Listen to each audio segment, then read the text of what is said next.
Hey, what up, YouTube? It's Jack from Team NetDeck 2012 coming at you with another segment I want to start doing and preparing how to get your invite to nationals and how to top 8 regionals. So without further ado, I'm gonna start off with your first out of 5 steps is how you pick a deck. There's so many decks to choose from. Examples like windups, Dino Rabbit, GBs, Mermels, fucking machine shit, and heroes.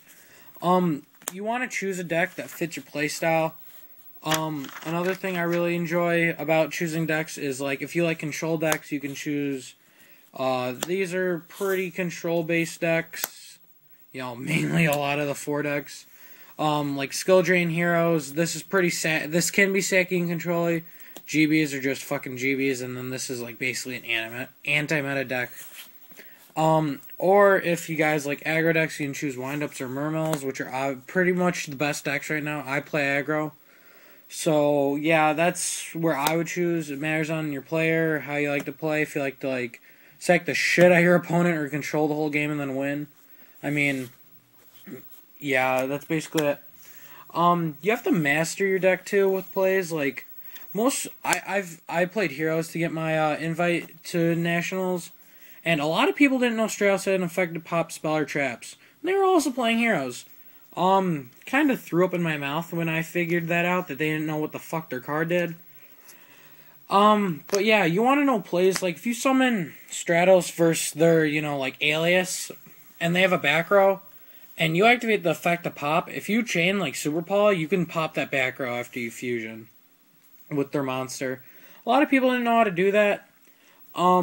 Another thing is, if you can negate, when you can negate this bitch and shit, if you can bottomless what it brings out and stuff, if they attack it. Step 3 is preparing for the regionals. What you're going to want to do is you're going to want to go to locals a lot beforehand.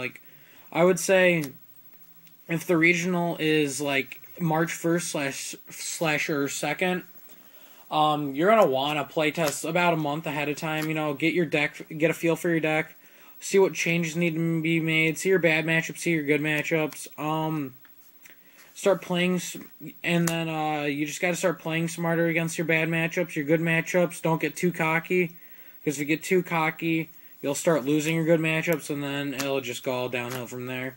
Because this game's about 90% this is 90% in your head and then 10% on the field, basically. Unless you're a sack like me. And then we got the 4th step, which is basically being mentally focused. Staying positive. If you make a misplay one game, costs you the game, not the match. Don't, be mad at yourself. And, capitalize on their errors. If they forget to search off Dark Soul in the end phase, you want to take full advantage of that. And not let them search if they pass their turn and try to search. You want to capitalize on their errors is basically what I'm saying. Step 5 is you want to physically prepare. Fraser Smith recently wrote an article on stinky Yu-Gi-Oh players. Yeah, I don't really want to be stereotyped with those guys. Nobody wants to be that stinky guy there, especially if you're a larger guy like myself. You're going to want to get a couple, good, 8 to 10 hours of sleep the night before. You're going to want to, brush your teeth, all the hygiene stuff. And you're just going to want to not be, super tired for a freaking 12-hour regional.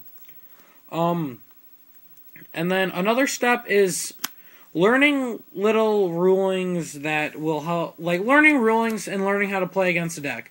Here's a prime example. Heroes versus Dino Rabbit. Like I said earlier, terrible matchup. If you're playing Heroes, amazing matchup. If you're playing Dino Rabbit, terrible matchup.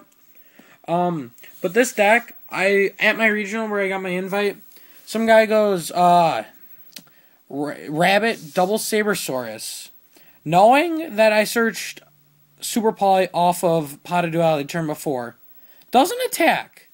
Proceeds to overlay for this and attack. That's some duelist shit right there. And then I just sewer played him. But if he had any brain power, he would have left the 2 Sabersauruses there. Sabersaurus attack with 1. I'd be forced to use my Super Poly. He would still leave his Sabersaurus, but he wouldn't lose a Lygia in return. And he also had a Reborn, which really pissed me off. I was like, thanks for a free win, I guess, But yeah, thanks for watching. Don't forget to subscribe if you like our content, and comment and like. Thanks for watching, and stay tuned for more videos like this.